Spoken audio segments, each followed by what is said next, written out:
Thanks for checking out another episode on my RC Retro channel. Here I have a vintage Tamiya Technigold motor. In this episode, I want to touch upon the significance of this motor and share how there's actually another motor out there that's almost identical to this Technigold motor. But first, here's some vintage footage of the Technigold. The motor's timing can be tuned for various track conditions, and the 18 and 16 tooth pinion gears for taming this brute power to differing road conditions.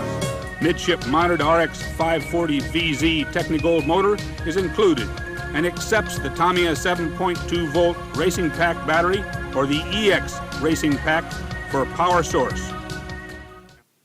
Although Technigolds were marketed as aftermarket hop-ups, they actually came standard on the following kits: the Porsche 959, the Bigwig, and the Avante.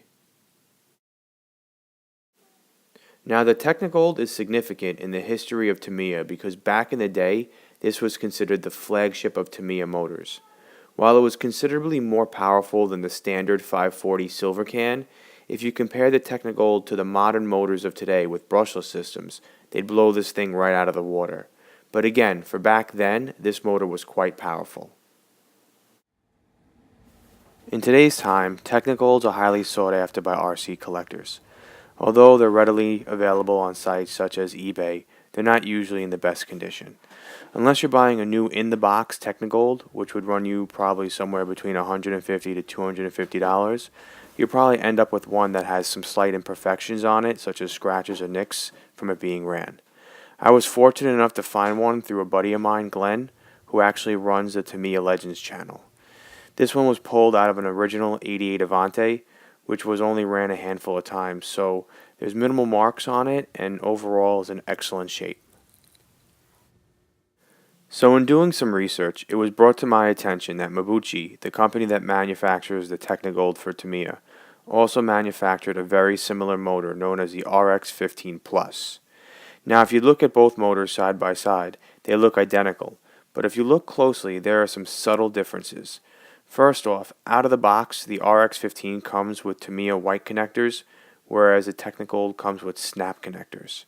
Second, the wire leads are soldered to the outside of the motor tabs, whereas the Technigold is soldered to the inside. Finally, the RX-15 has a capacitor on the outside, whereas the Technigold does not. So, why am I sharing this with you?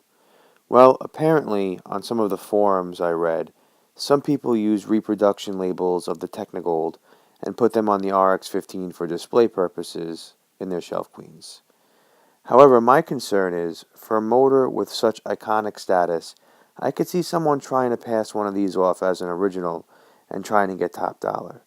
So for all of you vintage RC collectors out there, just make sure that you do your research and that you're asking questions if you're not sure.